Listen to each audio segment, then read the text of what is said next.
আলাইকুম, this is me Atiya Hossain. Welcome back to mom screen blog. আজকের ব্লগের টুইস্ট কী জানেন?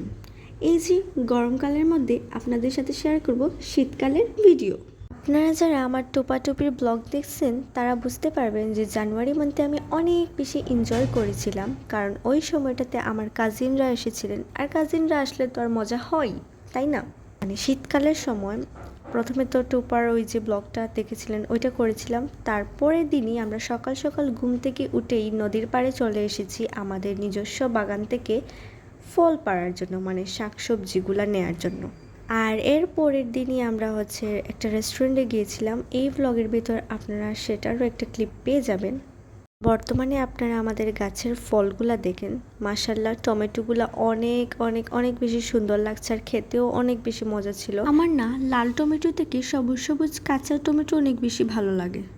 এটা হচ্ছে লাউ পাতার গাছ, বাগানের মধ্যে টমেটোর গাছ, কাঁচামরিচের গাছ, শিম গাছ, আরও অন্যান্য বিভিন্ন ধরনের সবজির গাছ ছিল। সব ক্লিপস আসলে তেমনভাবে নেওয়া হয় নাই। এই মুহূর্তটা অনেক বেশি ভালো ছিল, মানে নিজের হাত দিয়ে নিজের গাছের জিনিস নিতে অনেক বেশি অসম্ভব ভালোই লাগে আসলেই। তারপর ওই যে লাউ দেখা যায়, আর এখানে একটা সিঁড়ি আছে, সিঁড়ি বা মই বলা যায়, এটা দিয়েও নামা যায়, বাট আমরা এইভাবে করে আসি না, একটু ভয় লাগে। এটা দিয়ে আমাদের চকিদার ভাইয়া আসেন। আমরা ওই যে ওই দিক দিয়েই আসছিলাম, মানে নদীর ঘাটের দিক দিয়ে। আমার মুখে না নদী আসছে না, সবসময় তো গাং বলি, মানে গাঙ্গের ঘাট, গাঙ্গের পাড় এরকম বলে একটা অভ্যস্ত।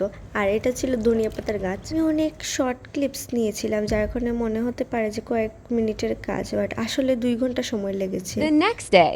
আপনাদেরকে যে বলেছিলাম আমরা এর পরের দিন রেস্টুরেন্টে যাই, সো এটারই একটা ক্লিপ। আমি আসলে তখন ভাবিও নি যে এসব ক্লিপস আমি অ্যাজ এ ব্লগ শেয়ার করব। আমার র্যান্ডমলি জাস্ট মেমোরিজ ক্রিয়েট করার জন্যই নেয়া।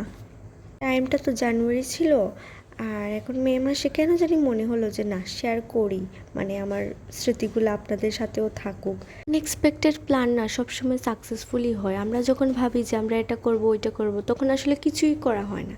বাট যখন আমরা কিছুই ভাবি না, জাস্ট ঠাস করে চলে যাই, তখন ওইটাই মানে মেমোরিজ হিসেবে থেকে যায়, আমার কাছে পার্সোনালি মনে হয়। আর আমার সিলেটি দর্শকরা এই জায়গাটা ভালোভাবেই চিনতে পারবেন আমার কাছে মনে হয়, যেহেতু এটা হচ্ছে আমাদের সিলেটেরই একটা রেস্টুরেন্ট, অ্যাসপারাগাস।